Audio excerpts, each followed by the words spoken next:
De 10-jarige Jill Willekes uit Boksbergheide weet goed wat ze wil. Ze vroeg een nieuwe speeltuin voor haar buurt en die kwam er ook. Ik ben hier vaak met mijn hondje komen wandelen. En ja, ik ging hier dan soms wel op de speeltuigen die er al stonden, maar ik vond dat het wel weinig was. Dus ja, ik heb eigenlijk op Facebook contact genomen met de burgemeester. En toen heb ik gevraagd of er wat dingen bij konden zetten. We zijn dan op die vraag maar ingegaan en we zijn dan samen met haar eens gaan kijken in Boksberg van wat is er al en wat kunnen we eventueel nog verbeteren. Dan hebben we gezien dat er inderdaad voor grotere kinderen toch wel weinig uitdaging was. Ik heb dingen mogen opschrijven wat ik dan wou, wat er dan mocht komen en zo. Ja, en toen heb ik dat gezegd en ja, dat hebben ze ook gedaan dan ook.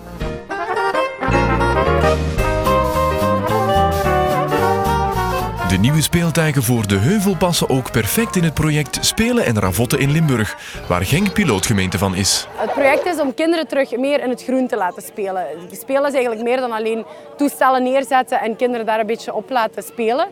Maar spelen moet geïntegreerd zijn met de natuur, met het groen, bergjes, bomen om in te klimmen, achter te verstoppen, al die dingen. Ik vind de roesbaan het leukst omdat dat het meest een kick geeft en dat is ook heel leuk ook. 3, 2, 1.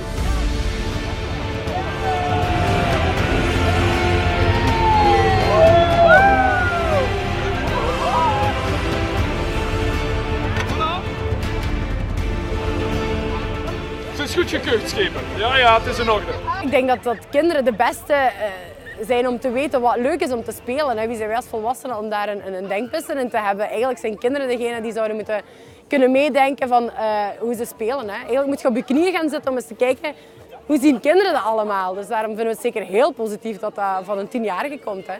Ik vind het heel mooi en heel leuk ook. En ik ga hier nu nog veel meer met mijn hondje komen wandelen ook.